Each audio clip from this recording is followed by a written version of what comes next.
Hey, everybody. Welcome to the Random Redshirt podcast. I am one of the hosts, Zach, and the other host is Chris. What's going on, Chris? Hello, everyone. Hello, Zach, my great friend. Thank you, everyone, for joining us around the world and the interwebs again. It's an honor and a privilege to be here, as always, with you, my friend. Yes, it Yes. really is an honor and privilege, and we get a chance to do this all the time. It's great that we get to talk about the things that we love and enjoy and we're passionate about. And if this is your first time joining us here on the Random Redshirt podcast, we greatly appreciate it. We're just a couple nerdy guys who like talk about all things nerdy, from Star Trek to Star Wars and everything in between. We talk mostly about science fiction and dabble a little bit in pop culture here and there, but mostly sci-fi. Do be sure to go on to Facebook and Instagram and check us out there and follow us there. Follow latest updates and episode announcements, as well as celebrity guest interview announcements. If you have not watched our interview with Nana Visitor, that is out now on YouTube and anywhere you get your podcast. Please go check that out because it was a fantastic time, along with our interview with my dear friend Natalia Nogalich, also out on YouTube or anywhere you get your podcasts. But we are here for Star Trek Strange New Worlds, season 2, episode 4, Among the Lotus Eaters. I will say, Chris, if nothing else, season 2 of Strange New Worlds has had very unique episode titles so far. They are very unique episode titles. I like the names of the titles because they seem to stem from either different pieces of literature, or mythology. So that's pretty great to see because I like writers kind of reaching in there and reaching into the mythos of what we've got as a culture and pulling those titles out, and then we can kind of get into the mind of those writers. But actually, if Zach, if it's okay, because we just had the interview with Nanan and Natalia to reflect on those and how wonderful those would be. I learned, Yeah. yeah, it was just so wonderful, like with learning about Natalia's life and then having Nana on and being able to learn with her. So it was just, I was just blown away by having them and um how curious and compassionate and just genuinely like sincere both of them were. That was just wonderful for me to learn. Yeah, I mean, I think you can see with the two of them why they have gone as far as they have in their careers, right? I mean, Yeah. you look at the passion, you look at the professionalism, you look at their articulation, right? Their ability to articulate their thoughts and their feelings. And they're two wonderful women, both extremely kind and gracious. And they're two women who care deeply about their fans. I think anybody who's watching or listening to this episode, if you've ever met Nana or you've ever met Natalia, it's something you don't forget, right? When you meet people like them, you don't forget that. And so I think that comes through in how they carry themselves, and it certainly did during our interviews. Yeah, absolutely. What great advice they have just for everybody and life. Great Yeah. life advice. Great advice for, our children too. That was nice. Yeah, absolutely. It was a great time. So be sure to go check those out. If you're watching us on Facebook, you can find that below on our YouTube page, or you can find it anywhere you get your podcast. Like I said, if you are watching us on YouTube, be sure to hit the subscription button and the bell for notifications for future episodes coming soon to your subscription feed. So yes, episode 4, Among the Lotus Eaters, a very interesting name. And we were talking about this before, Chris, where the writers may have gotten the name for this episode. We sure have. And so it does come from a little bit of Greek culture and Greek writing. I believe this was in the Odyssey and Odysseus's travels, where Odysseus and his crew encountered a tribe of people where they would eat, I think, a certain flower, and it would help them. I don't know if the help is the right word, but it would make them forget things and then just live in bliss essentially without their memories. So very interesting because this ties to a lot of what this episode is about. Yeah, I'm assuming that's where they got the idea for the name, right? I Yeah, mean, it kind of yeah. makes sense, right? It fits with this story that we're about to talk about and go through in episode number 4. But a very interesting name. When I first saw the title of this, I'm like, Among the Lotus Eaters, what the heck does that mean? And if you don't look at that backstory of where this title may have come from, you may look at it and go, well, Lotus eaters, they don't eat lotus in this episode. Like where is this coming from? But then when you go back and you look at kind of what you mentioned, Chris, with the story of Odysseus and this part of his journey, it kind of makes sense. So I'm assuming it's most logically that's where they got it from. Yeah. Star Trek gets a lot from Odysseus. Yeah. Star Trek Voyager got a lot from Odysseus, and a lot of different Star Trek episodes have gotten a lot from Odysseus. So whole bunch of, if Homer, the author of Odysseus, was only alive now, and he could see how much influence that his Odyssey has had on our culture and science fiction. It's Yeah, I really mean, interesting. if the wheel ain't broke, don't fix it, right? I mean, when you have these classic tales, why not take those concepts and ideas and then just place them in a new time and a new setting, right? And Right. use those kind of themes and ideas to help carry and propel your story moving forward. Because there are differences, obviously, in this story versus the one that Odysseus is in, but some of the concepts are the same. Yeah. So I think that's really cool, and we're going to hit on those. Absolutely going to talk about those for sure.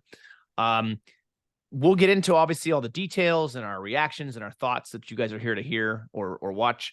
But I gotta say though that this, and I'll get to this later, but this had a kind of a deep resonation with me in this episode about some of the things that were mentioned, some of the lines, and I tried to capture some of those during my two watches of this episode, because I've been trying to go through and watch each of these episodes twice, right? Just watch it, take it in, then go back and watch it, and put my thoughts down as I'm going through it, and some of the details I think that are important to point out. So with that being said, let's jump into this, Chris. So from the very beginning of this episode, we start out with a space shot, which is always cool, right? We get the Enterprise, and we get another ship, what appears to be another Constitution class ship, the USS Cayuga.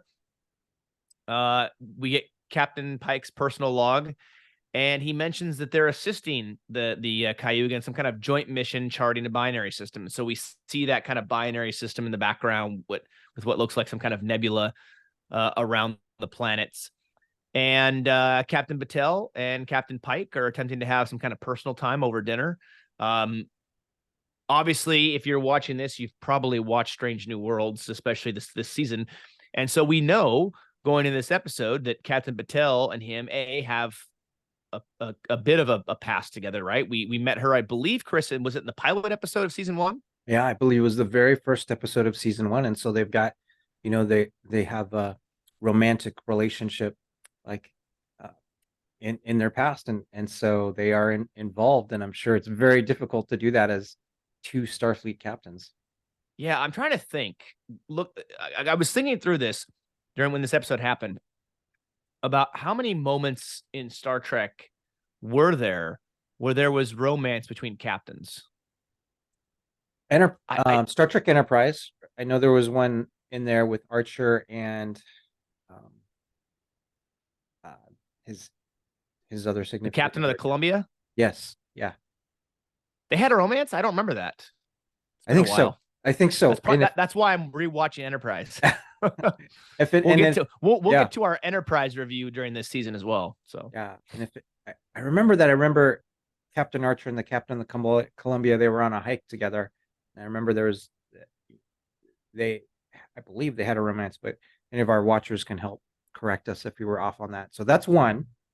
Yeah. I can't think of too many more. And it's funny. It's kind of funny because we always talk about, I can't remember. I forget. Do you remember this? Do you remember that? And now we're talking about an episode where people don't remember. So we kind of fit in. That's right. It's almost like we're from Rigel. Like we're Rigelians. Like we came from Rigel. Maybe 7. We are. Rigel 7. Possible. We never remember. But yeah, so they're sharing some time over dinner. We know they have a past together. We also know that there was some complications to that relationship based on the involvement of Captain Battelle in Una's trial, right? Yes. Because she's kind of the lead prosecutor for the Federation. And so there's some conflict of interest there, right? Because she has a romantic relationship with Una's captain, Captain Pike. So we know that kind of complicates the relationship. And it is interesting that the writers of Strange New Worlds are choosing to have her continually come back and bring in some level of romance, some level of humanness, and some level of complexity to Pike's backstory and his character, besides obviously the this build up that we're getting to his eventual accident that puts him in the chair, right? Yeah. I'm curious in your thoughts on that, Chris, like, because, most of the captains that we've met don't have any semblance of stable relationships or stable romance. Cisco, to me, was kind of the first captain that had any real, like, continual romance with him and Cassidy Yates. Yes. I mean, you could argue Picard had that with Beverly, but that to me wasn't stable enough. There wasn't enough there, I feel like, to be able to count that for anything. But what are your thoughts on this? How do you feel about giving Pike some level of I kind of want to call it humanness with Yeah. this idea of having a romance and a relationship? Actually, I really like it. I like having it in the show. I like Captain Batel a lot. I mean, she's a captain herself. She's Yeah. a very strong character, extremely intelligent, as equal or superior to Pike, and having that both of them kind of play off of each other. I like a lot, and you're exactly right. It adds humanness to the idea of the archetype of Captain Pike, the Boy Scout, um, but also humanness to Captain Batel's character too, and having her come back, and I think hopefully being a regular character adds this other dimension to Pike. Right now he's got to deal with the relationship, the emotions, and all of the things that go with it, as well as being a captain. Now, in Star Trek: The Next Generation and in the original series, certainly you're right, Captain Picard. There was the relationship between Captain Picard and Beverly while they were on the ship, and there was also a relationship that he had with the other. There was another science officer, and I forget her name, but really, and Vosh too. Oh But yeah, yeah. That woman from the episode Lessons, right? She plays yes, the roll out keyboard. Yeah, yes, I can't yes, remember her name either, but I know you're talking about. yeah. But she was one episode, Yeah, but I and really liked her. me too, me too. I would have loved to have seen her become a recurring character. I mean, obviously she wouldn't have stayed in the ship because of the strain of everything, but I really Yeah, liked her a lot. I thought she did really well, whoever that actress was, and the character itself. yeah, I agree, completely agree. And Vosh was there, but then Vosh went out with Q, so then Vosh kind of left the circumstance there.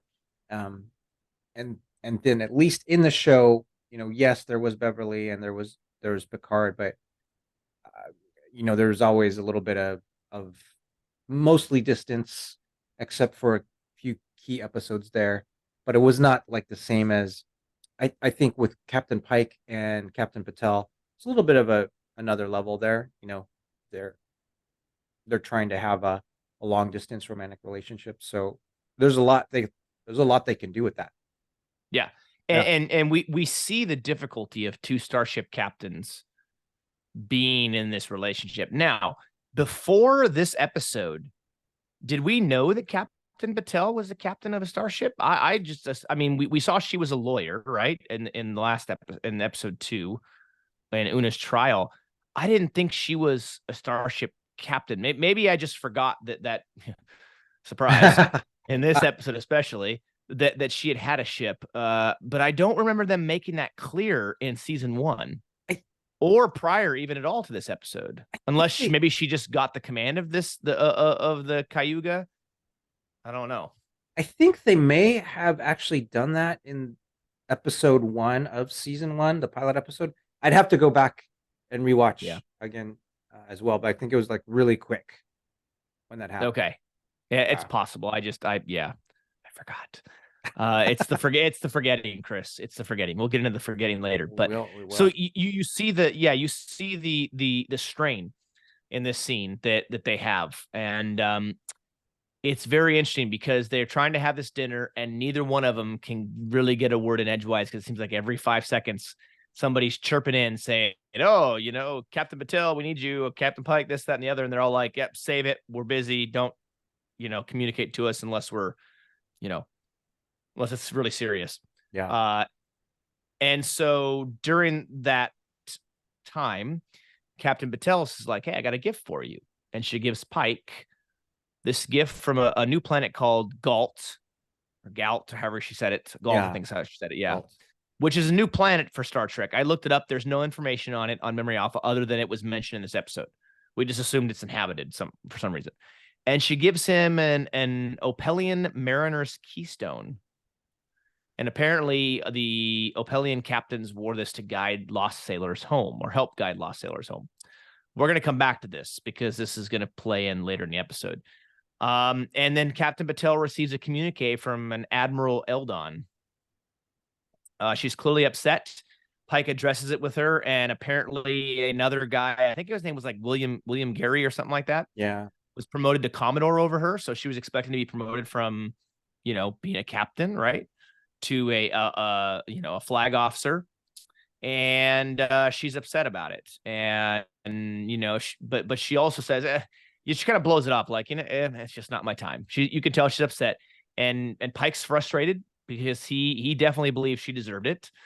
And she makes this kind of side comment as a look back to episode 2, where she thinks she's being punished for her role in Una's trial. Found that very interesting. Yeah. And it's obvious that, I believe, who was her commanding officer during the trial, the Vulcan. Yeah, that Vulcan. Yeah. Yeah. Yeah. And so she believes, that he is punishing for her for that. So yeah, that's sad. And it's, gets into a little bit like, oh yeah, real life work on how some of that can happen. Yeah. Yeah, it's the politics that are being played here, right? It's the bureaucracy of the senior leadership amongst Starfleet, and they're punishing her for it. And so from that kind of moment on, that's where dinner kind of goes south, right? As Pike starts to think through all this, and he he realizes, right, her role in the trial and their closeness, and now maybe her being punished and being passed over for promotion because of everything that happened. He's kind of come up with this idea like, maybe we should take a step back. Maybe we should kind of slow things down. He's coming up with some excuse to not get too close because it's going to be difficult to keep things going. This clearly, Chris, was not Pike's finest moment. Yeah. Right? For the Boy Scout we say he is, this was not his finest moment. Definitely was not. And it was kind of felt like a lame excuse too on his end a little bit. Yeah. And clearly she's not happy. She's not happy because she just gets up and is like, well, I'll see you when I see you, Captain. And then she's out, right? Yeah. She's like, yeah. Yep. What really, timing? Really just kind of a sad moment a little bit. But then we get a sense, some sort of sensitive communique from Starfleet Command comes through. I think it's Una that contacts him and says they're getting something from Command regarding Rigel VII. Yes. Which is going to be a callback. And so this is interesting how we go from that moment, right? And now we get this communique regarding Rigel VII. Yep, absolutely. And then Una gets to brief. I like how they're in the briefing, they're all sitting, and Pike is, you can tell he's got a lot of his mind on his mind, and he's pretty upset from his earlier, conversation with Captain Patel. But Una's giving the brief on what happened in Rigel VII on a routine exploration mission like 5 years ago, and knowing that, hey, it was as soon as they got down, they actually ran into a lot of problems and some very formidable occupants, inhabitants of warrior inhabitants of the planet there, and they lost 3 members of their crew. They almost lost Spock in that away mission too, which that was news to me. I didn't know that was part of the history of what had happened to Spock, and they barely got out. And so 2 of them that were lost, they were Redshirts, weren't they? That we find out. Yes, they were. Yep. Yeah. I mean, there's a reason why we're called the Random Redshirt podcast, right? Because but the Random Redshirts seem to always die in away missions in TOS. And, This is a different series than TOS, right? But it's in the same era. So it makes sense that 2 of the 3 were lost, that were red shirts. Totally makes sense. Totally makes sense. So they're trying to figure out why they're being called to investigate Rigel VII again, and they're like, well, because usually they're just taking observation pictures every couple of years now, since they realized it was a Bronze Age aggressive culture and they shouldn't go down there. But in one of those pictures, they see a Starfleet Delta sign on the surface. So obviously something's happened on that away mission that they were on before, and they left some of their technology, or they left something, or they contaminated that culture. And so now they're having to deal with it. A cleanup mission, essentially. Isn't it funny? We talked about this, right? About how Una's lawyer brings up this idea that the captains can just contaminate and violate the prime directive all the time, or general order number 1, right? Yeah. And get away with it. And here we have Una, right, who's fighting for her career because she had some stuff done to her genetically that she didn't choose to have as part of her culture. Right. And now we're seeing right away again another prime directive violation by a captain. Accidental? No, because it seems like when it comes to the prime directive, the captains treat it very, very much like Gumby, rather flexible and just kind of. So yeah, it's prime guidance. Prime suggestion. Prime suggestion. It's more like, we suggest you don't interfere, folks. We suggest you don't interfere, with pre-warp civilizations. However, if you do, we'll deal with it later. We'll figure it out. We'll figure it out. Yeah. So like in this briefing, it's kind of funny because Dr. Mbenga's there, and Dr. Mbenga's essentially asking, oh, so you need a doctor for a prime directive like cleanup mission? And Pike is like, no, I need you. So there's obviously, Pike knows some of Dr. Mbenga's background, like as a fighter, and I'm sure we'll learn more, but we got to see some of Dr. Mbenga's fighting skills when he fought those Klingons in some earlier episodes. Yeah, that whole fight scene in, I think it was season 2, episode 1, right? Yeah. With him and Nurse Chapel decided to go all John Wick on these Klingons. And you're like, wait a second, where did that come from? Oh, they took this Hulk serum and it made them all strong. And I remember both of us being like, what the heck is this? Super serum. Yeah. Yeah. Anyways. Why don't they just have super serum should be like standard issue? Somehow I don't think that serum was legal within the Federation, as we discussed before, right?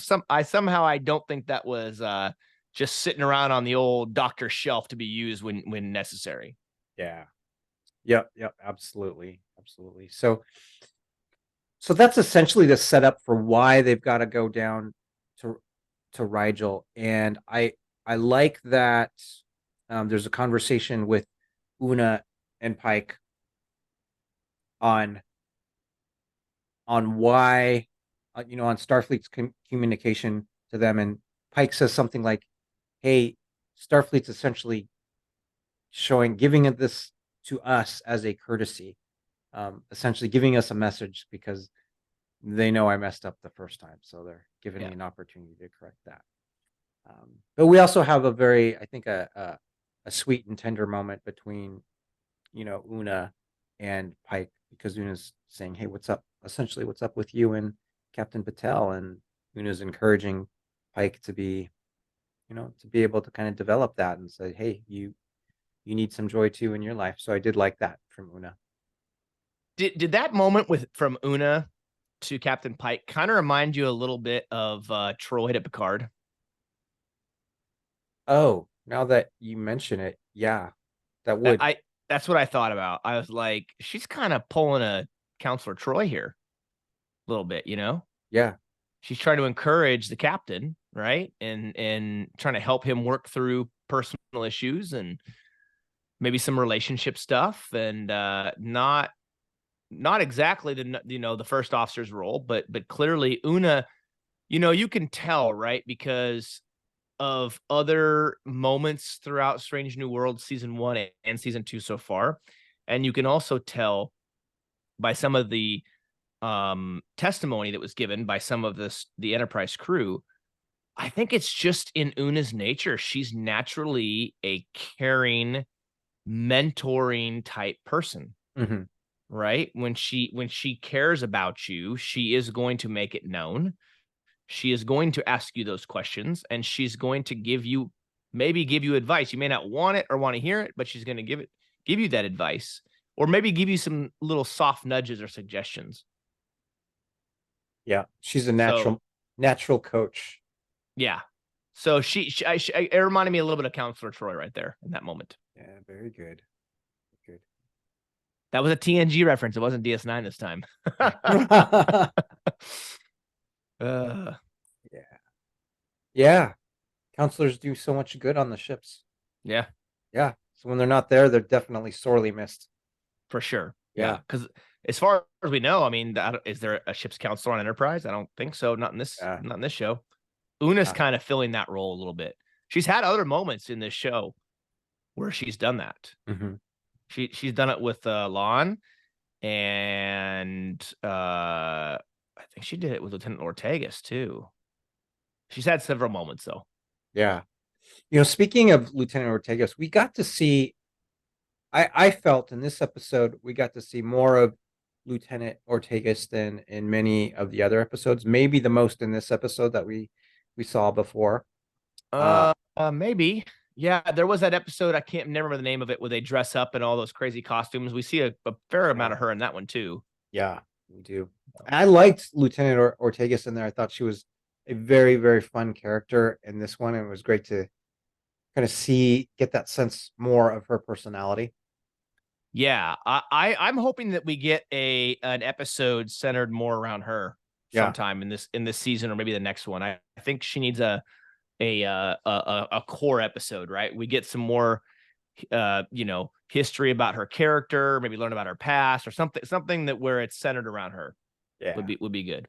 Yeah, I like how it opened up in this episode where we see her doing her personal log, and she's just got all this great excitement to be able to pilot a shuttlecraft down to the surface, because she's very rarely part of an away team, because she's always flying the Enterprise, and now she gets to be part of an away team, so she can get them down to the surface, and she gets to be in costume, which is great. And I love that when she meets, I think she meets Leon and Dr. Mbenga, like, and they're walking in the Enterprise hallway, and Leon says something like, "So you're wearing the hat, or you've got the hat?" And Ortega goes, "The hat is supreme." And you just see this joy on her face to be able to partake in this. So that was great. But it's soon like deflated from Spock. Yep. Good old Vulcan, being the party pooper. Yeah. Or maybe it was Captain Pike that was there too. But Spock essentially tells them, "Hey, there's a debris field in here that we need Ortega to be up here piloting the Enterprise. So Ortega's got to be up." So you see that disappointment in her, and that comical exchange after Pike has said, "Okay, you got to be up here to pilot the Enterprise." There's this comical exchange between her and Spock, where Spock is essentially like, "Well, it's not my fault that I pulled this data," and Ortega's like, you just need to know when to be quiet." And he says, "I'm working on that," or something like that. Which is great. Yeah. He's a work in progress, right? And that's good. It's good, because if he acted like Spock from the original series, it would be messed up, because that means that where's Spock's journey been, from when he was younger and now, and then leading up to when Kirk takes over. Yeah, absolutely. So essentially now it's going to be Pike that's going to pilot the ship down there, which I like. Pike says, "Hey, I was a test pilot," so that was good. Yeah, that was good, because we learned something new about him. I think I don't remember. Why do I keep using that word? I don't recall Pike mentioning that before in this series. I don't recall Um, that. and you know, there's not a whole lot to go off of with Captain Pike, right? He doesn't have a really long backstory. Pike was in the cage, and then in the Menagerie Part 1 and 2, and that's it, I think. So we don't know a whole lot about his character. He may have said something about being a test pilot. This is the episode with Una's trial. I think there was a brief exchange where he said, I was giving a speech or I was giving a lecture about um, one of my maneuvers as a test pilot. And then Una came Oh, and corrected me and said I did something wrong. gotcha. Maybe that. That could have, yeah, it could have been. Yeah. But regardless, it is something new we're learning about the character in this series, I should say. Maybe Yeah. that way. Maybe that way. Yeah. Very interesting. Yeah. So the shuttle, they get on the shuttle and they head down to the to see the asteroid that hit the planet. It made this really large, impact crater on the surface, which is also this is an important piece later for the end of the episode. And Pike, Lon, and Mbenga land and prepare for their mission. Now they've learned, and Mbenga kind of makes a comment about this, right? That Pike brought them because of their ability to fight, their ability to kind of handle themselves in a fight. And I think Pike said something to the effect of, the Kalar warriors are fierce, and I think sometimes right after he says something like that, Lon is the first one that starts hearing that high pitched ringing noise in her ears that no one else can hear. And then all of a sudden she kind of loses this gap of time, right?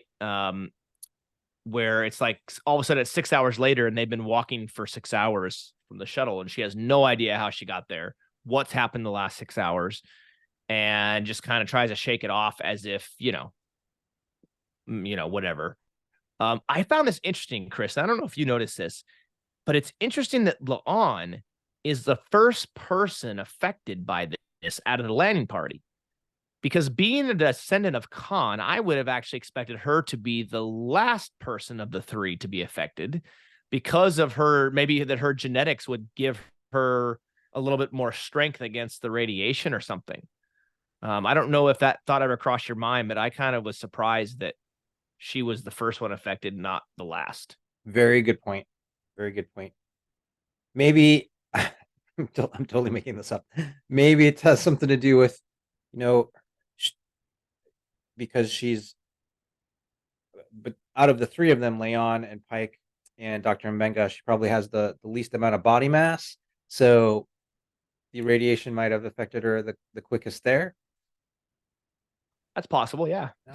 Who knows? All we know is she got affected first. She got affected first. That's right. And yeah, and so so they're on this trek from the shuttle because they had to park right way out. And I don't know if they really needed to park 6 hours away, but yeah. But they're on their trek to the palace. And so they continue on. And I do think we should make this point that Rigel VII has a history in Star Trek.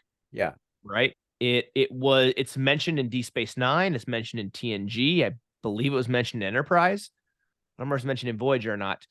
But Rigel VII was brought up in the cage as well as in the Menagerie Part 1 and 2. So this is part of Pike's backstory. We knew there was some history with Pike already with Rigel VII. We didn't exactly know all of the details, and some of the details are a little bit different in the Menagerie than they were in the cage, I believe. And maybe some differences here than what they were back then. But what we do know is that there is a history here with Pike and this planet. And now they weren't on the planet long enough. I believe they said that. I believe Spock said that they weren't on the planet long enough for that radiation to have affected them in their memory. Yeah. They were only there for like 4 hours. Well, they've now been on the planet for 6 hours, and this is starting to affect them. They don't know what it is yet, but they're starting to affect them. And so they get close to the palace, and Lon and Pike notice the landing party or not the landing party, that the palace guards, the Kalar warriors, have phaser rifles. Right. They also see the Delta shield on the gate as well, or the Delta symbol. So Right. that I found that very interesting. But then all of a sudden, M'Benga comes up. He's like, "Oh, people are coming!" And then all of a sudden, these Kalar warriors start marching up, and you have these guys surround them, and Lon's like, "It's what is it, 2-to-1 ratio or whatever it is." Like, we can handle them. Yeah, she's very confident. Yeah, She's like, yeah, 3-on-6, we've got this. Totally, yeah, we've got this. I yeah. liked when they noticed they had phaser rifles too. Like whoever spots it, right? Maybe it was Dr. Mbenga that says, "Oh, they've got phaser rifles." Then Captain Pike makes a comment like, "Yeah, well, when we were battling our way out, I didn't really have time to take inventory of all of my equipment." Yeah. Like, so that was I liked that. That was clever. Yeah, that was. Yeah, yeah. I really, and how bad Captain Pike has to feel about this mess he kind of created too.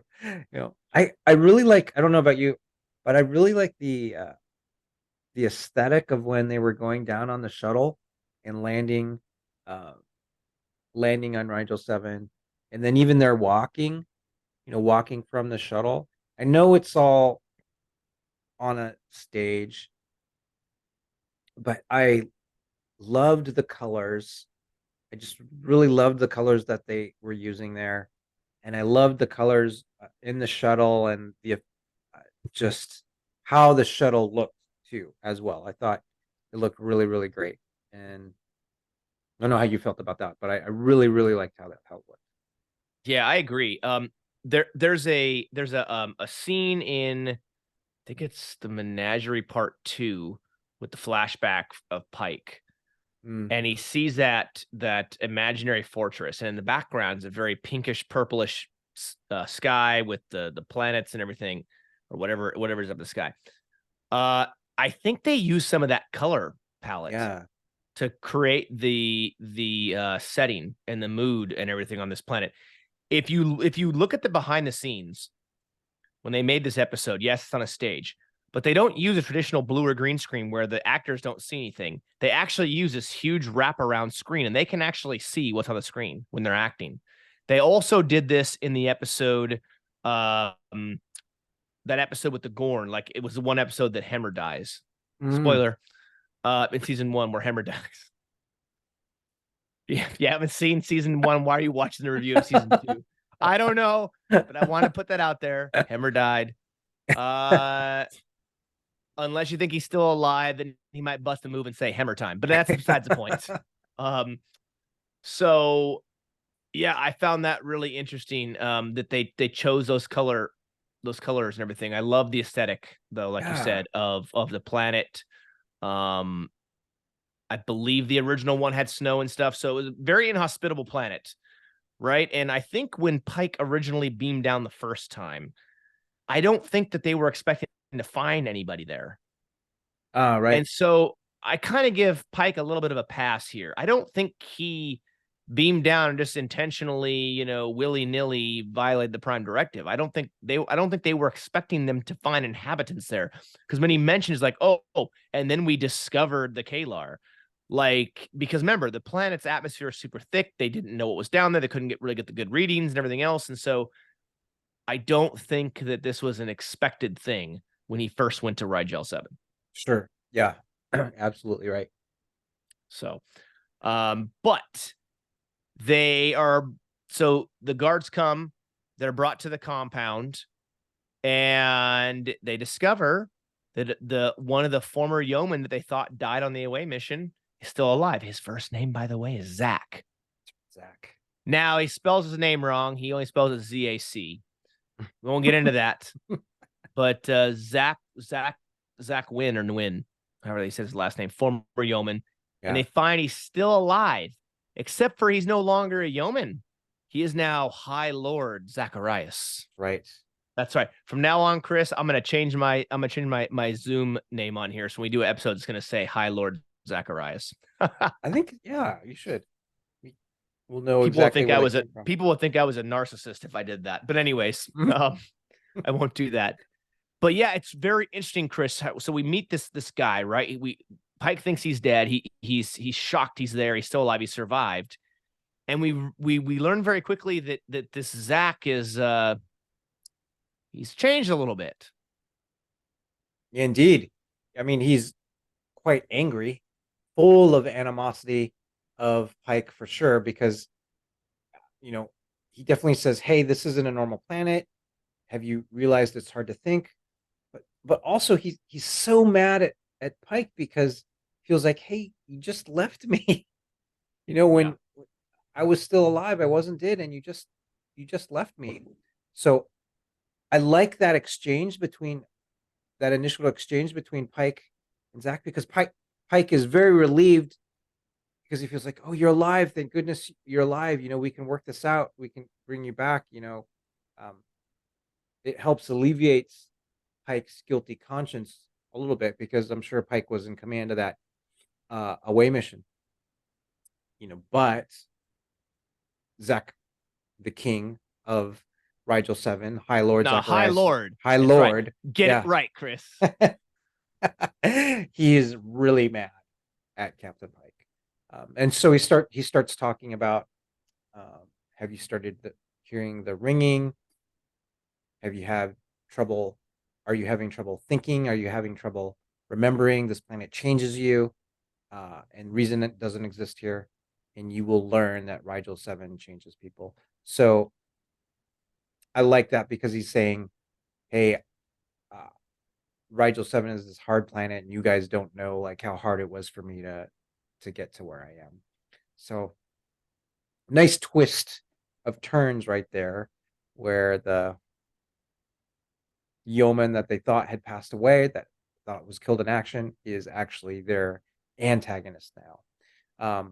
So that was good. And as he starts talking about that, right? So then Pike starts hearing that ringing in his ears, and then he loses sense of time and loses memory, and then comes to now in a cage, and now all three of them are in a cage. Pike, Leon, and Menga, trying to figure out, what's going on, what's happening. And it becomes really twisted there, because now all of their memories are completely crumbling, and Menga's and Leon's, their memories are gone, and you see Pike's kind of memories. He's trying to hold on to the memories, but they kind of collapse, and they go off from there. Then they're gone. Yeah. Yeah, even to the point where, she doesn't know who she is. She hits Pike. Yeah. And we realize her forgetting's already begun. And so we shift back to the Enterprise now, because not only has it affected the landing party, now it's starting to affect the Enterprise crew. Yeah. Because Ensign Uhura is the first one we note in the episode to be hit by this radiation in orbit. Right. She doesn't know what's happened for the last 2 hours, or whether she has sent this report that she's supposed to send or not. I find it. And she even asked, she's like, did I send it? And then Una's like, I asked you to send that like 2 hours ago. She's like, 2 hours ago? I like Lieutenant Ortegas' response. This like kind of snarky, like, this is what happens when you're staying up late translating Tellarite sonnets all night instead of getting shut-eye. Absolutely. Yep. Lieutenant Ortegas is hilarious. She really is. She's funny. She's quick on her feet. She's got quick wits. Very I thought very funny. Yeah. And in episode 2, we saw that Tellarite admiral. Now we're getting some Tellarite sonnets. So it's like they're kind of working the Tellarites, and I like that. I mean, I'm not an advocate for like, oh my gosh, I love the Tellarites. But again, we talked about this on our episode 2 review, that the Tellarites are a grossly underused species in Star Trek, even though they're one of the founding members of the Federation. Yeah. So I think it's great that they're bringing in more Tellarite references and having a Tellarite on the screen, because that shows the importance of that planet to the founding of the Federation, even though the Tellarites and, the Andorians couldn't stand each other. So not that really the Vulcans, the Andorians, and the Tellarites, none of them got along. They got, it was really the humans that kind of helped bring everybody together. But so that was funny. So Una's like, well, you better go to sick bay or whatever. So Ensign Uhura reports to sickbay, and your girl there, Nurse Chapel, she's Yeah. astonished, right? She's looking at the Yeah. scan on the screen. She's astonished how much Ensign Uhura's brain is being affected, Yeah. and kind of hoping that maybe this thing, whether it's bacterial or viral or something, because they have no idea what it is, right? They don't know what's causing it. That hopefully it'll just stay with her, and they won't have some type of contagion or some type of spread event on the Enterprise that will affect everybody else. Of course, they don't know what's coming, right? Um, and then we jump back to Rigel VII when this man shows up at the cage where our landing party is. Yeah.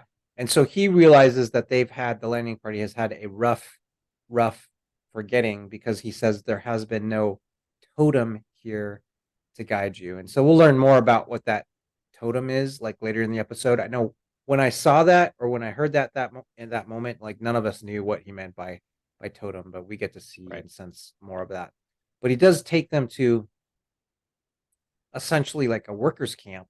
Essentially, that's what it was. And you've got stone workers, wood choppers, and this caste system, let's say, and he's able to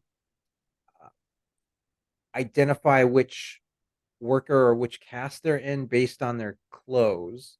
I think initially is Yeah. that what they do? Like one Yeah. works in the Well, mine. Yeah. yeah, Una mentions this right in the briefing about Rigel 7. I think then she mentioned something about Rigel 7 is a very heavy caste system, Yeah. right? So, and now we're starting to see this play out on the planet. Yeah. Yep. It is. So the man kind of guides them in the sense that he says, "Hey, we are Kalar from the field, and every night we have our forgetting." So I took that as they would forget all that they had experienced the day before, and essentially each day would be kind of a reset or a refresh, and a new day where they would, not have any of their memories from the day before, and that would just be a completely new experience. Um, but we do learn, like, from this, that they don't lose things that are deeply known or deeply, like, intrinsic or inherent things, like walking, talking, or other things that are so ingrained and deep inside of them. But they'll lose up memories of course, other more complicated things. He also shares that they use oils or some writing on their bodies to help remember some things. So looked like they had some creation of tat on him. Looked like they had started creating tattoos and symbols to remind them, like, who they were. And we saw Pike and Leon kind of look to say, "Hey, we don't have any tattoos." And Pike was looking at his hands too. He's like, "Hey, I don't think I'm a minor." Like, because I don't these are not hands of being a minor. So there was some Right. levity, little kind of cute things there in there too. We do see some we do see Pike then go to his necklace in there. And he's like, "Hey, this has meaning for me." And I like that exchange, because he's saying, "Hey, this was a gift. This has meaning." And I think that exchange with that other Kellerite person is like, "Hey, maybe you don't remember that what that was, but that feeling helps kind of guide you, and emotion can be stronger than memory." So I like that, and that certainly, that necklace was kind of a big deal for Pike. We saw that throughout the whole episode too. Oh yeah, for sure. Yeah.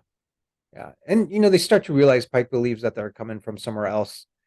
Um and they're trying to figure that out, and they end up getting to a fight with the guards. So we got to see that. Pike does a good job, and Benga does a good job, and so does Leon, but Leon is the one that gets cut and is injured. Your Ah, girl, your yes. girl got injured.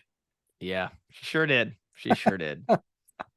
There was moments, Chris. I will be honest with you. I fell into the Star Trek trap. And here's what I mean by that. There were moments, two moments specifically in this episode, where I questioned whether they were going to kill Leon off or not. Oh, There were a couple moments where I thought Lon was going to be straight. They were going to, like, maybe she was going to die. Like they were going to actually. Then I was like, they're not going to kill her off. And then I thought back.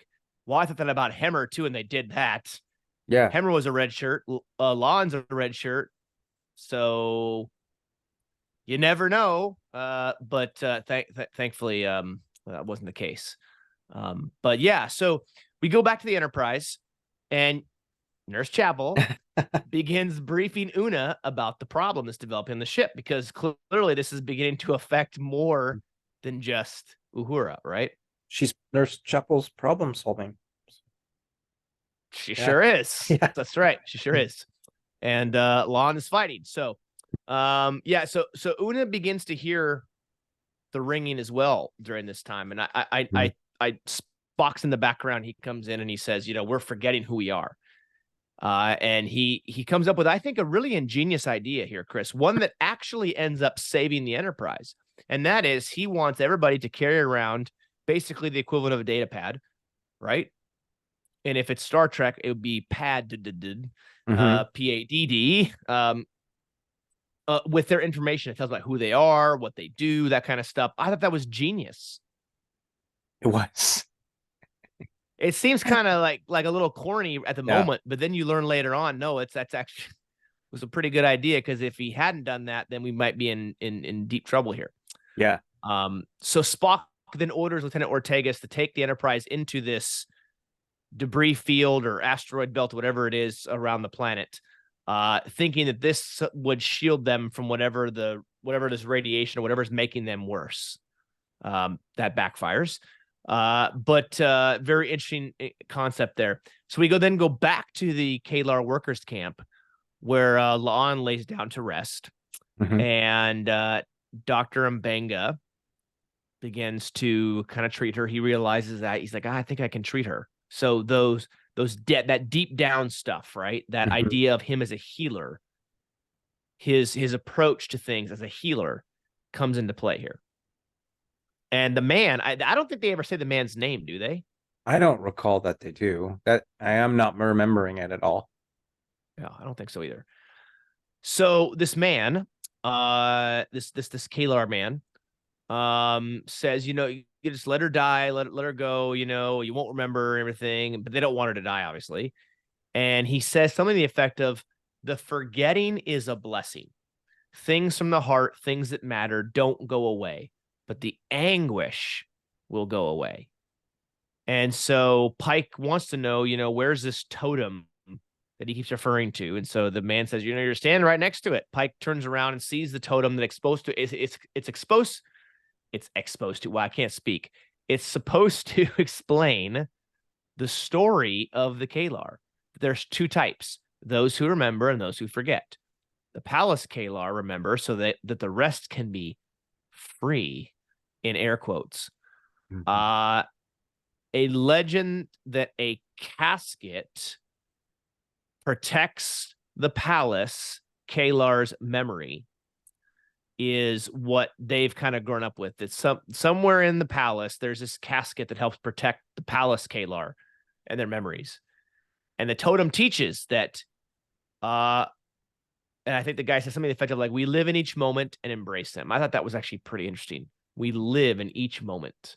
I think as humans, and in the world we live in, where we live in today, the real world here, not made up world in Star Trek, I think we should live such fast-paced lives, especially here in the United States, that it can be really easy to not live in the moment and be so focused on what we've got to get done 6 hours from now, 10 hours from now, 2 days from now, a month from now, all this stuff we have going on. We got schedules and this, that, and the other, all these things. And it is kind of a simple reminder to live in each moment, to enjoy each moment, because as we know, those moments will never come again. And I'll get more into that later in my overall thoughts. But so this is then when Pike and Mbenga decide that they got to take Lon with them to help retrieve their memories. Yeah, they do. And so Pike, essentially, I think this is where he decides he's got to get to the palace, right? So to get Mbenga's memories so he can heal Leon, which they do, which they trek onto the palace, battle their way, get in there. Forgive me if I'm forgetting it in any of the episode, but the, they're getting in there.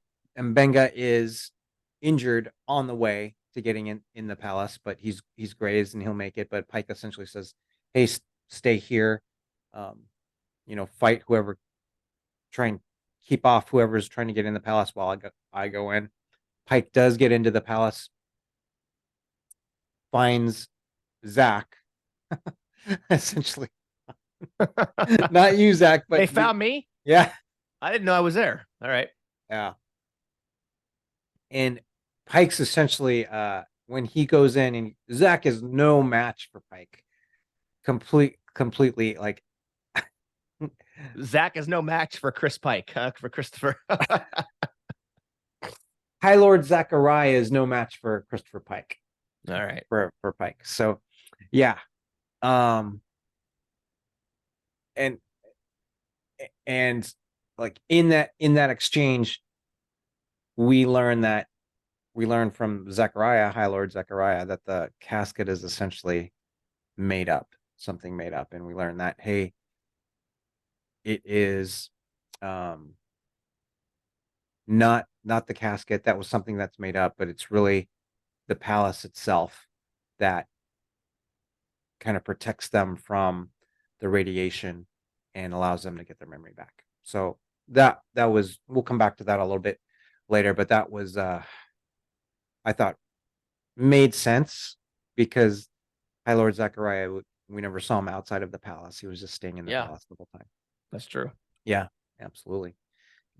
But on the Enterprise, things are devolving and getting worse and worse all the time. You see the anxiety, like with Lieutenant Ortega, and her wanting to leave the bridge and wanting to go home. Essentially, she says, "Hey, take me home," and says, "Okay, whatever deck it was, wherever the crew quarters were."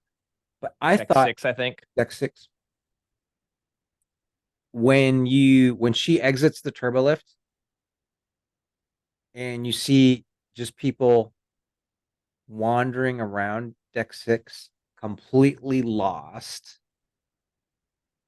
or just sitting on the floor, or just staring at the wall, that was pretty unnerving, right? So yeah, that was, everyone's gone, but at least Lieutenant Ortega's got some presence of mind to say, "Okay, take me, guide me back." And she's eventually able to get to her quarters, and eventually she's able to learn, like, hey, I'm the pilot of the ship. And I thought that was cool, because she gains some of the confidence back in Erica. She said, "Hey, if I'm the pilot, am I the one that's supposed to set a course or get us out of here?"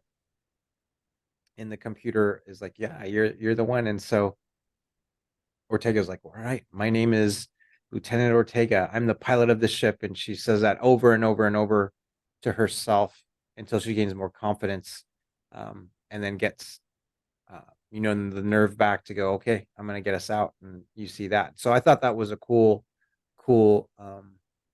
moment for Ortega. She's just really great right there, because she is kind of in a way, she's the hero of this.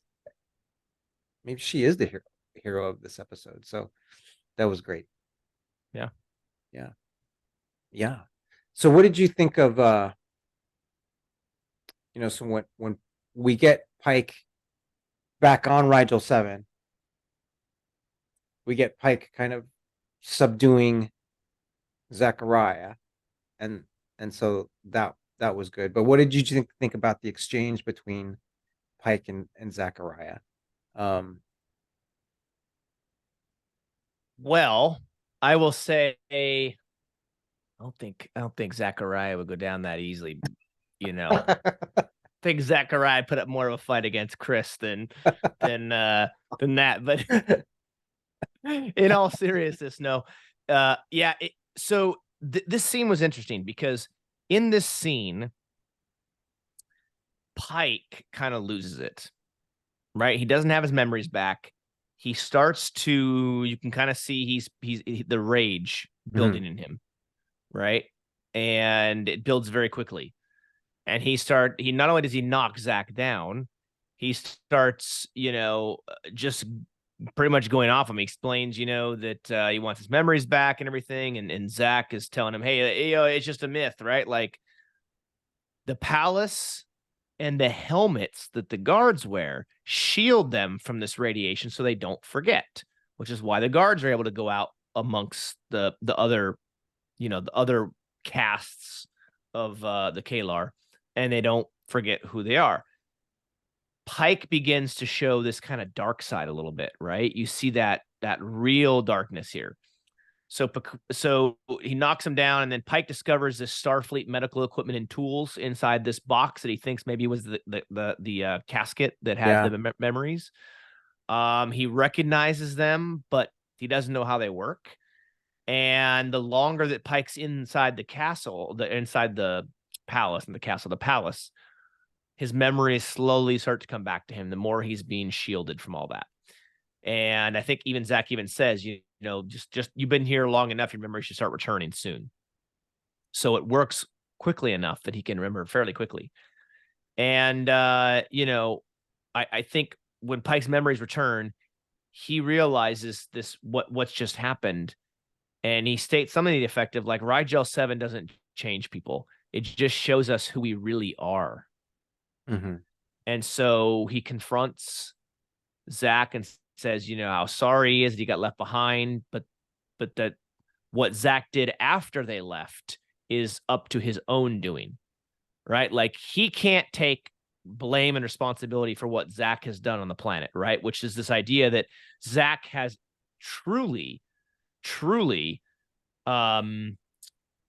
tainted the evolution of the people on the planet, right? He has what's the word I'm looking for that they say all the time? Not infected, Contaminated. contaminated. Yeah. He's the one that's really contaminated. That Pike, albeit they did go down, they were in their uniforms and because they weren't expecting to find anybody the first time they were there. And they left gear behind, and obviously they left the yeoman who was still alive. Um, Pike had something to do with it while he was there, but as soon as he leaves, the rest of that's on Zach. So he's kind of saying, "Look, I'll take responsibility for what I did wrong and my actions. You've now got to confront and take responsibility for your actions." And he basically says, you know, he's like, "Well, what's going to happen to me?" And Pike's like, "Well, I'm going to turn you over to Starfleet, and it can be up to them to decide what happens to you from here on out." Yeah. Um, I found that interesting. We also see Dr. Mbenga heals Lon, which is good. And this next scene, Chris, I found very sombering, very Mhm. sad, very heartbreaking, right? Where this Kalar man is also brought into the palace, and you see him over in the side with his head down and his hands on his head. Yeah, he's weeping, he's mourning, and you realize so before, earlier in the episode when he was looking at the tattoos on his arm, he was thinking, "Hey, I don't know why I've blotted out some of these, but I think I have a sense that there were some people that had meaning to me." Yeah, well, we know one of the symbols somewhere on him is the same symbol that matches the symbol over his hut or whatever that he went to, because he said, "Oh, see the symbol that I know, this is how I know this is my home," or something Mhm. along those lines. So we know one symbol means where his home is, but he doesn't know what the other stuff is. Yeah, absolutely. And when he regains his memory, then he tells them, "Hey, I had a family. I had a son." And he thanks Pike for giving back his memories. And his saying right there was pretty powerful, I feel. I think we both feel it was pretty powerful. The where he says the story of your life, the details, they matter. And Leon's response to that, right, was maybe some memories are worth the pain of others. Beautiful writing there, Yeah, my gosh. right? Yeah. Um, beautiful writing, because those details in the memories, like there's so much that we learn from it, and so much that those memories inform people like who they are. And this actually, we can talk about this at the end, but it actually reminded me of a lot about Star Trek V. But we'll Oh no, not that. Wait. We can't ruin a great episode here with Star Trek V, Chris, can we? There's a lot of great things about Star Trek V. I will give you the camping scene at the beginning where they toast the marshmallows. But other than that, yeah, no, that's cool. We can come back to that for sure. Yeah. Yeah, some really great writing there. I also like the fact that so once Pike realizes, hey, I've got my memories back now. He's like, that guy says, hey, did you ever figure out where that necklace, whatever, came from? He's like, yeah. He's like, came from somebody that I owe an apology to, or whatever the word is. And so we get back to the bridge, and Captain Pike states that an asteroid changed the course of history on this planet for thousands of years. That's not natural development. So he's obviously justifying his decision now to take 2 shuttles with tractor beams somehow and lift this asteroid out of this crater. It's been there for forever, off the planet, and then transfer it to the Enterprise transport or tractor beam, and then fling it back into the asteroid belt, hoping it never hits the planet again. And Spock's. Did you remember Spock's response to that? Spock's kind of looking at him, and Spock kind of goes, "Well, okay, I guess that makes sound logic for now." Yes. Yeah, I don't think he knows what to think at the time. He's like, yeah, sure. Yeah. And then we also get a meetup of Captain Pike and Captain Patel to make amends. I love the line that he said where, about the Keystone necklace, that it brought him home, that she helped him bring him home, or that necklace did. Which is great, because remember, like when you talk about how he remembered it being a gift from somebody dear or whatever, right? And so the emotions of that gift, while he didn't know who it was from or what it was necessarily, the emotions carried him, right? The deep seated stuff is what helped carry him. Yeah. So I hope that Captain Battelle is continues to be a regular presence in Captain Pike's life. And just knowing that necklace itself, he had so much emotional connection to it, just means that she means that much to him. So I hope that does continue. And the lost sailor being able to make his way home is just another great literary reference to Homer and the Odyssey, which is great because all of those sailors were lost and they eventually made it back. But I was really happy to see that Captain Patel and Captain Pike made amends at the end. That was nice, really nice. Yeah, I think that was good, and I think that was important for Pike and his development, and the emotions of that going forward. If we can, Chris, I want to go back to this moment where Pike and Dr. Mbenga take Lon closer to the palace, right? They mentioned that they want her close in case they need to get out quick, and they figure out how to get their memories back so Dr. Mbenga can hurry up and come back and treat her quickly, which made sense, right? That she's close so they can get their memories and then come back and get her and treat her and everything. There were some stuff that was said during this scene that I thought was really important and touching, and also kind of heartbreaking, where the guy said, this Kalar says, love is something the forgetting can't take from you, and its absence. Even without memories, the pain remains. Knowing the story, he's talking about this, knowing the story won't ease my sorrow, which I found very heartbreaking. Yeah, I found that really, really heartbreaking. And especially when he says, I'm past the need to remember, I'm too afraid of the pain. Mm-hmm. So this got me thinking as we kind of talk about some of our overall thoughts of this episode. I think not only do I think this episode was absolutely amazingly written, But I think that this episode really deals a lot with the idea of dementia and Alzheimer's, and it's so rampant and it's affects so many people, right? People that either that we know or are close to loved ones, or we know people who are affected by have family members who are affected by it. This idea of not being able to remember who you are or remember people, but maybe the idea that some of those deep emotions and deep seated things are still in there, and that carries it. And that this idea that they feel free to not remember, so that the painful moments can't affect them. They may carry around some of the sorrow, but not in the way of knowing the details, so that they can't be in anguish.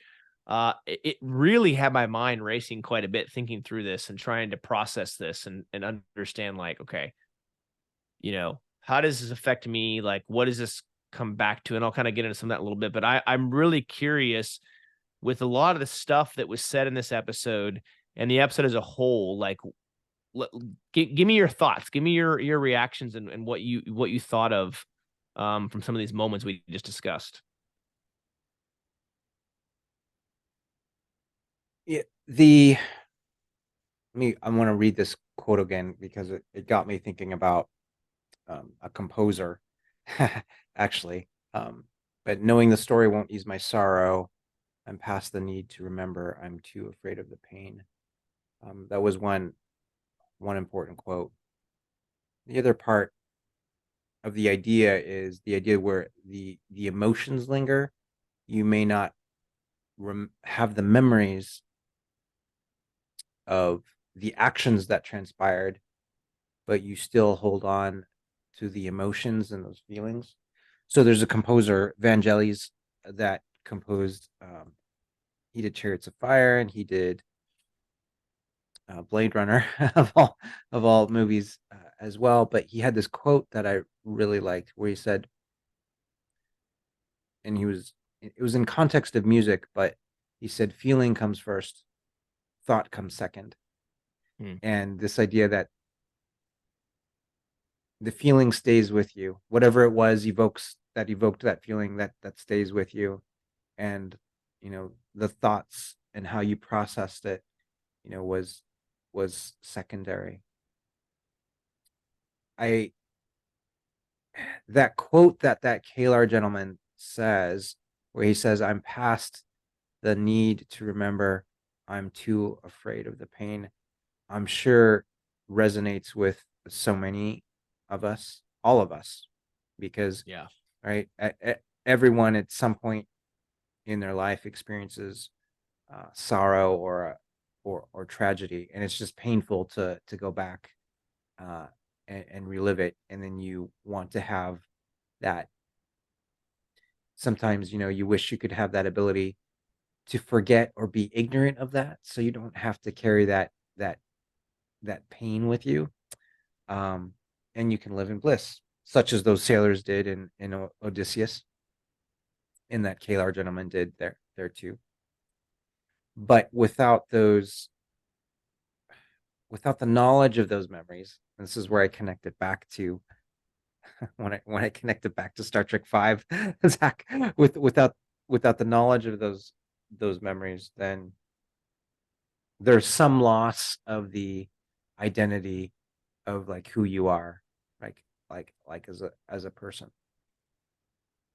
You're still your core being, and that's, I think, connects to what you're thinking with people that have suffered from Alzheimer's or dementias. They're still like who they are, like at their core, but all of those experiences and memories that they may have a loss of, like being able to access and tangibly access them, takes away from their personality, like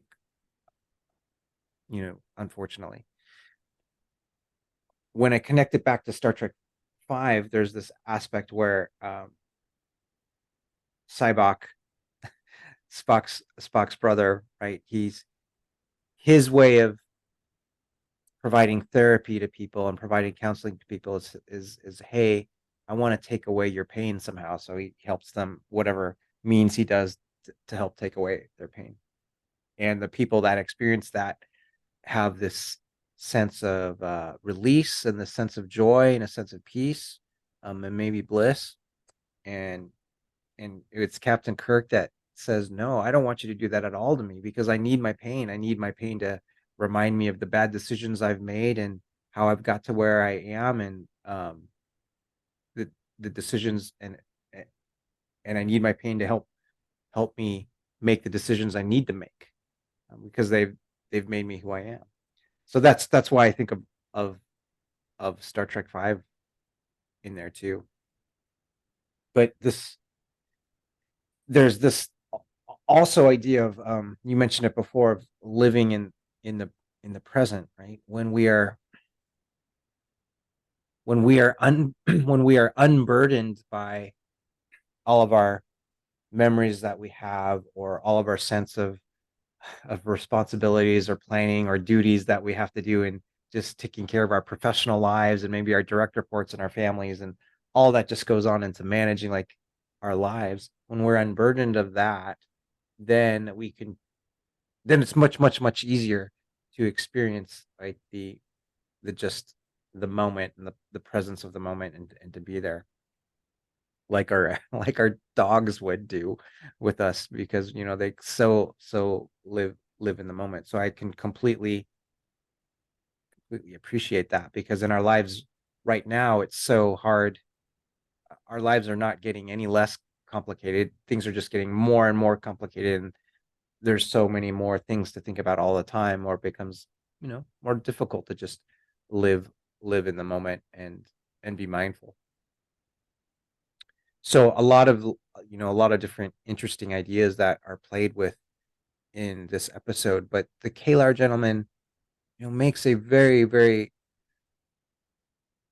both of his points, even when he couldn't remember, and then when he did remember, are so valid, because even when he couldn't remember, he was advocating the group to say, hey, you have to appreciate each moment and live in each moment, and then just appreciate who you are at that moment in time. And then when he could remember back in the palace, he's also acknowledging that, yeah, the details of what I remember helped shape me who I am, and there's value in each of those memories too, and there's value and honor in remembering his family, and remembering the pain, like, and all of that. So I went round and around trying to talk about your question, Zach, but those are some of the things that came to my mind there. Yeah. No, that was good. That was good. That was what I was looking for. Yeah. So, okay. This episode to me, this is probably, I think, one of the top three best written episodes in Strange New Worlds. Might be the best written so far. Mm. And I'm talking from like an actual deep seated, you know, concepts and ideas, and something that really drills down into emotions and thoughts. I'm not very eloquent here in how I'm putting this together, but I'm just kind of, as I'm thinking through this, this episode addresses some very real emotions and very real things. You made some good points there, right? When the Kalar gentleman was like, you know, you're not going to remember this, so live in the moment, right? Enjoy each moment as it comes, because you're not going to be burdened by it later. Then he weeps because of what he had forgotten, and he realizes the importance of those things, the details, right, of the life, and how important those details are. They matter. And I even think back, like, having to put my dog down a year and a half ago, right? And I think kind of to what Lon said, I think at times as this episode was going on, I was thinking like, yeah, it'd be, and not just that memory, but just many memories about how, yeah, it would be really nice to be able to forget those things, right? So that you're not burdened by them anymore. right? You're not controlled by the thoughts from those memories. But then when Lon says maybe some memories are worth the pain of others, I thought to myself, well, she's right, because I had my dog for 13 years. And so while as painful as the memory is of him getting put down, it's the 13 years I had him more than make up for the pain of that other memory of putting him down and losing him and not being here anymore. So it was, and then of course there's many other things, personal things I'm not going to go into here that I could also apply that to, right? Of memories, situations, events where there's pain there, that I think the things that I've experienced in my life have been a part of what has gotten me to this point, is a part of helping to shape who I am today. And so would it be easy to say, yeah, I'd love to be able to forget those memories, because then I might carry some of that sorrow, but I wouldn't be burdened by them. However, some of the pain from those memories would also be worth it because of some of the other great things that came as a result of those things. If any of that makes sense. That's kind of how I thought. So this episode really hit me pretty deep, pretty hard in this case. I know I don't normally get very deep on this. Usually I'm pretty superficial on our podcast, trying to make jokes and stuff, but it really made me sit through and think about memories and about pain and about joy and about finding the enjoyment of living in a moment that I don't do enough of. I'm always constantly, because like you said, it's a good point, Chris, we're managing, right? We're managing people, we're managing our families, we're managing these time and everything else. And I'm constantly looking forward to, okay, well, what's next? What's coming up next? What do I have to be thinking about? What do I have to be prepared for? What I have to do? And all of that looking forward takes away from enjoying the moment. And so that was a big takeaway for me, along with the idea that, you know what? Maybe it's time to stop wallowing in the sorrow from painful memories and painful moments, and realize that the result of those painful moments and memories are worth it because of the other memories that are a result of those things. If that makes sense. I'm trying to like take kind of what this Kalar man, the wisdom that he presented in this episode, both from the not being able to remember as well as after being able to remember, along with Lon's quote, which I thought was absolutely perfect. Maybe some memories are worth the pain of others. The memories I have with my dog for 13 years are definitely worth the pain of the other memories I've had of having to put him down and not being here. And then of course I can apply that to many other situations in my life. So I thought this episode was absolutely brilliantly written, brilliantly done. The aesthetics, the visuals, everything. You could look at this episode and you could go, my goodness, they could have written this episode back in the 60s and you would have said, yeah, that's a classic Toss episode. You know what I mean? They just did such a good job with this. Like, this was a really good one, in my opinion. Really good episode. This is the heart of Star Trek right here. This is the heart of Star Trek right here, is to address things and talk about things that are difficult. And that's what it does. And so this is why, if you are watching our review, this is why Strange New Worlds, in my opinion, is the best new Trek series. Hands down. I mean, Picard season 3 aside, because that's nostalgia and everything else, and there's so many emotions involved with Picard season 3, right? That aside, besides Picard season 3, Strange New Worlds is the best new Star Trek series out there for reasons just like this one. Yeah, that's beautiful. Beautifully said, Zach. That was incredible. Do you mind if I talk about this concept a little bit more? Yeah. Yeah. And I agree with you. Like, there are so many levels that you can think about for this particular episode. This topic is very deep, because as humans, so we have the capacity to both experience and carry the memories of circumstances and actions that can help shape us uh, in our decision making for future events and shape our character. And also, as humans, we have the ability to be present in the moment and experience mindfulness and meditation and experience just all of that moment and presence and momentness there. There is and both of those experiences, both learning from our past memories and having mindfulness, together, those aspects make us better humans overall, I would say, Yeah. or both contribute to making us well-rounded people.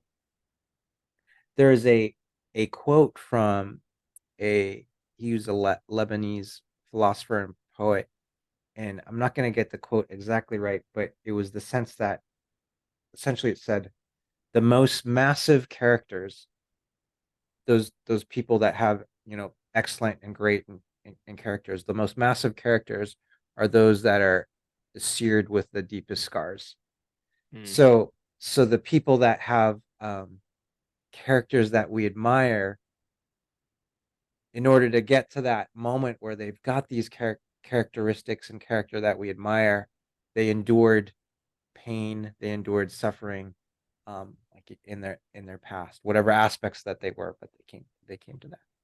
So what you had shared just really made me think of that, and like kind of the beauty that as just like human beings, like we're able to experience both those facets, learning from our past experiences and being able to enjoy the present as much as we can and be there. Yeah, and that was great. That's really, I think, an important thing to mention, Chris. I also believe too, a, a little bit contrary to what this episode talked about. We were created with emotions. That's part of us as human beings, right? But I also don't agree with kind of what the episode mentions. I do not believe we should let emotions rule our lives. I'm not saying we should be Vulcans and show no emotions. Like everybody needs to go through the Kolinar.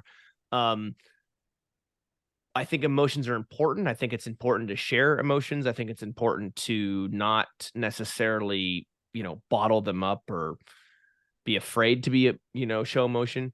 But I also think it can be dangerous at times to let emotions rule things, right? Where you have to have I think it's a part of having balance, right? Having balance with your emotions and having balance with your mind. Because if one's out of whack, then you're way out of whack. Right? If you're fully mind and no emotion, then you're a Vulcan, right? You're emotionless, even though we know Vulcans tend to show a lot of emotion anyways. And if you're full of emotion but no mind, you can't think logically and clearly about things in order to make the best decision. Because unfortunately, especially in today's world, we see so many people that are just they're controlled and driven by emotion only. And they don't stop and think, maybe what I'm doing isn't maybe the right thing to do or the best thing to do, but they're so enraged or they're so whatever that just drives and controls everything they do and they say. And so I do think it's a balancing act. This episode sometimes made it seem like, well, emotions are everything, but I don't agree with that. I really don't. I do think emotions are important. I don't think we should try to um poo-poo them and say no, you can't express emotion or show emotion or anything like that. Yeah. Especially for guys, right? But at the same time, I think you do have to have a level of self-control and mindfulness to be able to and discernment, right? To be able to say, okay, this is how I'm feeling. These are my emotions, but I also have to be under control. I have to have those under control. It's okay to express them, but I need to be in control of my emotions because if I'm not, a lack of emotional control can do a lot of damage. Exactly. So Exactly. Very good. that's my deep emotions for the for the month. I've used up all my emotions for the month. But overall, Chris, what did you think of this episode as a whole, as far as the writing and everything goes? Yeah, for season 2, I thought this was as much as we said and had positive things about the episode of the trial with Una, right? And how strong the soliloquies were, or the monologues were in the episode The Trial. I feel that this episode of the Lotus Eaters, or among the Lotus Eaters, is actually stronger. It's more subtle than the episode of The Trial, but I think the ideas there are very strong, and I think being able to kind of fashion it in this episode in a subtle way takes a lot of skill, because the trial is like, it's like in your face, right? Right. Yeah. That's in your face. But this is, you let it sit with you, and then it gets deeper and deeper and deeper, Yeah. right? I found this episode even deeper and even more impactful the second time through. Mm-hmm. So if you are watching or listening to this review, I actually would recommend you go back and rewatch it and see if it affects you even more. Really listen to some of these things we talked about, some of these lines we mentioned, some of the things that were said by this Kalar man, by Lon, by Pike. Because I think it to me, Chris, the second time through really drove it home even more. Yeah. So that to me was important. I would actually argue, this is going to be crazy, and some of my fellow DS9 fans may call this blasphemous, but I think the writing of this episode, I'm not necessarily saying the episode, the entire episode as a whole from start to finish, but the writing itself of this episode, I think you could make an argument that this episode could stand up with some of the best written DS9 episodes. Mm-hmm. That's saying something coming from me. Yeah, it is. The level of writing, right? And maybe it's just because for me personally, this is a very impactful episode to make me think about myself, right? Internally, take this inward and think about me and how, what is said here, and the idea of memories and emotion and pain and sorrow, and how that affects and shapes and molds me. So I'm kind of thinking this from an inward perspective, right? And what I can take away from this. And that, again, this is where Star Trek's at its best, right? When it makes you think internally about yourself and say, okay, how can I be better? How can I do this, that, and the other? How can I improve as a human because of what's being represented on screen here? So, but I think it stands up. I really do. I think it stands up with some of the best written DS. I think it stands up with some of the best written episodes of Star Trek there is, really, just from a writing perspective. I may be completely alone on that. Everybody may think I'm nuts, but I think, like you said, Chris, it's a more subtle, but it's there. And if you really listen to what's being said, I think it's really impactful. Yeah. Beautiful. And I'm done for the month. So with that being said, we do all very much appreciate every one of you who tune in to listen or watch us on YouTube to all of our reviews. This has been our Strange New World Season 2, Episode 4 review of Among the Lotus Eaters, and a very impactful episode, Chris. Very, very deep one, for in my opinion. Absolutely. Really glad we got to this was actually, we got really, really deep, and I loved it. I love doing that with you, Zach. So that was great. Yeah. That's what we do these for, right? I mean, again, you think about it, right? Like, think about, because we didn't do an episode by episode review of season 1 of Strange New Worlds, and think about how much deeper we could have gotten had we done this for the season 1, right? Mm-hmm. So who knows? Maybe we'll go back sometime and go through it each episode at a time. And even though it won't be like brand new and fresh, it'd still be kind of fun to go back and really dive into each of the season 1 episodes and talk about them at some point down the road, maybe. But for now, this is it for our review. We do, again, appreciate you tuning in and watching all over the interwebs and all over the globe. We thank you so very much. Be sure to stay tuned for our next review coming up after episode 5 comes out, obviously. And again, if you haven't watched or listened to our recent episodes, whether they are the Strange New Worlds episode reviews, our first spotlight episode deep dive of Mirror Mirror, or our celebrity guest interviews with Nana Visitor and my dear friend Natalia Nogalich, please go check those out on YouTube or your favorite podcast platform, because you will very much enjoy those. Absolutely amazing 60 minutes or so for each one of them, and they were fantastic. Absolutely. Yeah. So take care, everyone. Thank you again as always, and we'll catch you next time right here on the Random Redshirt Podcast.